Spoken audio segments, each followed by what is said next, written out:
So yesterday I did a video testing out the autofocus tracking on the Panasonic G9 with the Leica 12 to 60mm f2.8 to f4. I was getting a lot of pulsing in the background and it was really distracting. I'll show the clip. What's up guys? Today I'm testing out the Leica 12 to 60 f2.8 to f4 on the Panasonic G9. So we've got face tracking on. Right now we're at 12mm at 2.8. I'll get out of the frame,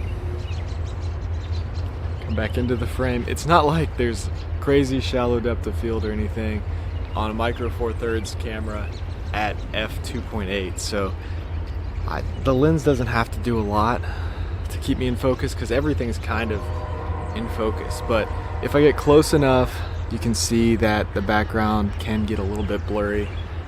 So let's zoom in a little bit here. And when you zoom in a little bit, you do get a little bit of background separation. Let's go ahead and zoom all the way in. See what that looks like. So that's what it looks like zoomed all the way in. So in order for you guys to actually hear me, right now I'm about 7 feet away from the camera.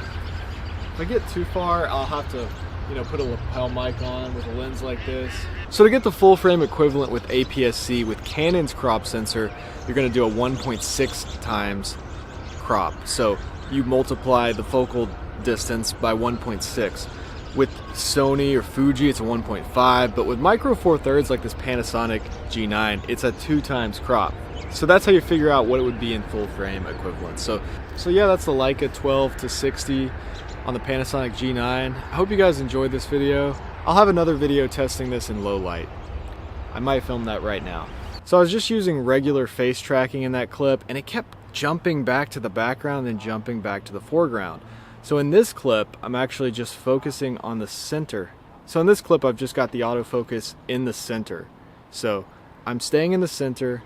If I want to move over to the side, I'll just move the autofocus point over to the side and I'll see how that looks. So I probably should test this against a different background, something a little bit busier, maybe the trees back over there, just to see if this works better.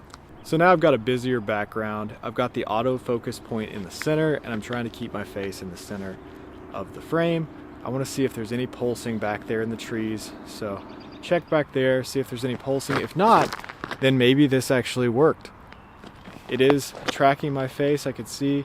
Even though there's not a real shallow depth of field, it's 2.8 at 12mm on a micro four thirds camera, so the pulsing wasn't actually that bad when I was zoomed in. The pulsing was more noticeable when I was actually zoomed all the way out to 12mm.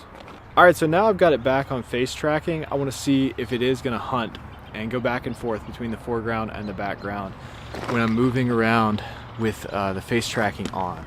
So what's better? What looks better? Let me know in the comments section below. Is it better to just have that center point focusing or actually have the face tracking on? Alright, so here's this shot again with just the face tracking on instead of that center point. How does that look?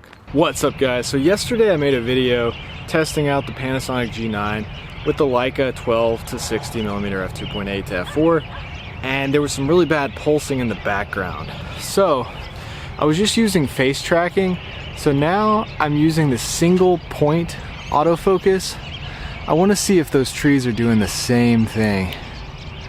They were pulsing really bad in the last video. And I was using Cinelike D. Now I'm using natural. So how does that look? Does that look better or worse? I almost feel like this Leica 12 to 60mm has more 3D pop and more character than the Sigma 5614.